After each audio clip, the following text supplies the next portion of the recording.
Oi, professora, eu sou a Isadora e eu vim apresentar o T1. Bom, tu deu pra gente um algoritmo que aplica o Quicksort. Ele tem essa premissa de dividir para conquistar. Então, como é que funciona? A gente tem uma array e a ideia é que a gente divida essa array em subvetores e continue dividindo até que o nosso vetor esteja completamente ordenado.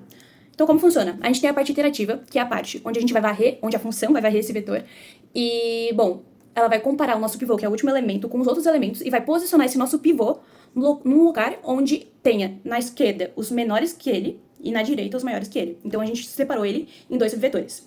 Então, até essa parte aqui, onde a gente está posicionando o nosso pivô no vetor, ela é a parte que é iterativa. E ela tem um custo de O de n, porque ela se baseia toda em varrer o vetor. Bom, a segunda parte é a parte recursiva. E aí a gente tem duas partes recursivas, porque a gente tem dois subvetores. Então, um vetor de menores, de p até q-1, e o vetor de maiores, de q mais 1 até r. E, bom, essa parte a gente ainda não tem o valor dela, porque ela vai variar com o melhor e o pior caso, que a gente vai falar a seguir. Primeiramente, a gente vai analisar a chamada recursiva do pior caso. Quando que vai acontecer o pior caso? O pior caso vai acontecer quando na nossa array o nosso pivô for ou o maior elemento ou o menor elemento. Por que esse é o nosso pior caso? Porque a divisão da array vai ser sempre na última posição. Então, como é que a gente vai ter um vetor muito grande, com o tamanho n-1, e um vetor nulo. Então, vai acontecer repartições desbalanceadas. Então, ele sempre vai ter que ler todo o vetor para ordenar esse vetor. Então, os subvetores vão ser lidos aos poucos. Então, vai ser um processo mais demorado. Vou tentar falar bem rapidinho aqui da nossa árvore recursiva do pior caso. Bom, o que vai acontecer? A gente vai ter o nosso nodo principal ali, que é o n. Ele vai se dividir em dois filhos. No caso, o vetor nulo e o vetor de n-1. E esse n-1 ele vai se dividir novamente e vai ter o n-2 em um vetor nulo. Aí esse n-2 vai dividindo e vai ser uma progressão aritmética. Bom, quando a gente for botar isso em termos de t de n, a gente vai ter que t de n é igual a t de n-1, que é aquele vetor grande, mais o t de 0, que é aquele vetor nulo, mais o θ de n. O θ de n é aquela chamada iterativa. Bom, o t de 0, como ele não responde ao nosso if, ele dá false, ele não tem chamada recursiva. Então, a gente vai desconsiderar ele e o nosso t de n vai ser t de n-1 mais o θ de n. Então, qual que é a complexidade desse algoritmo? Para saber isso, a gente tem que saber a altura da árvore.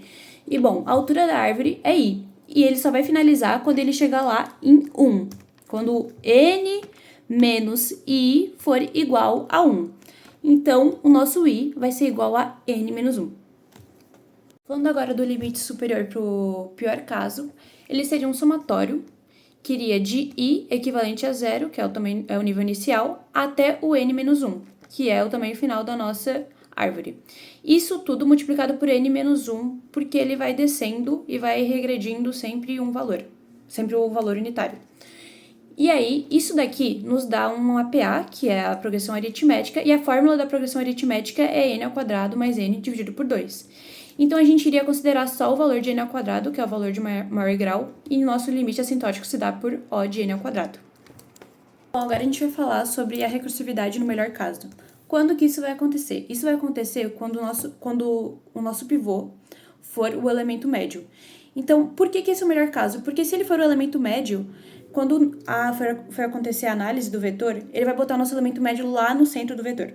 E aí ele vai dividir o nosso vetor em dois subvetores iguais. Isso sempre acontecer, o nosso vetor vai ficar ordenado de forma mais rápida. Então, a gente vai ter os menores n sobre 2, correspondendo ao tamanho n sobre 2, e os maiores correspondendo ao tamanho n sobre 2 também. No nosso melhor caso, a gente tem aqui a nossa árvore recursiva. E, bom, ela começa ali em n, que é o nosso nodo principal, e esse n vai se dividir ali em dois filhos. E esses dois filhos vão ter o valor de n sobre 2, porque eles sempre vão se dividir em valores iguais. E aí, esse n sobre 2 vai se dividir novamente sobre 2. E aí, ele vai ficar n sobre 4. Isso sempre vai acontecer. Vai acontecer de novo. Até ele vai ser n sobre 8, n sobre 16, enfim. E aí, o que a gente pode dizer sobre isso? Nosso t de n, começa por aqui, ele é igual a 2t, que ele divide em 2, né? Em dois filhos, no caso, de n sobre 2, que é o valor deles, mais o θ de n. Então, qual é a complexidade desse algoritmo? Então, a gente vai lá pegar o nosso i, que ele tem que chegar até 1.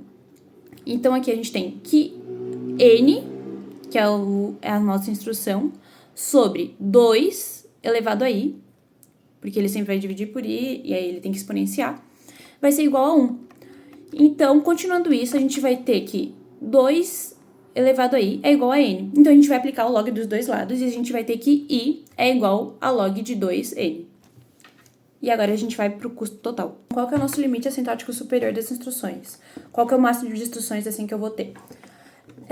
Bom, isso aqui vai ser um somatório de i equivalente a 0 indo até log de n na base 2, tudo isso multiplicado por n, e isso aí vai dar pra gente n de log de n na base 2.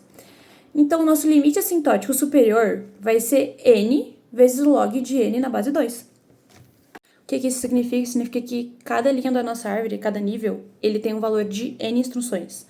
Então, ele está multiplicando a altura da árvore, que é log de n na base 2.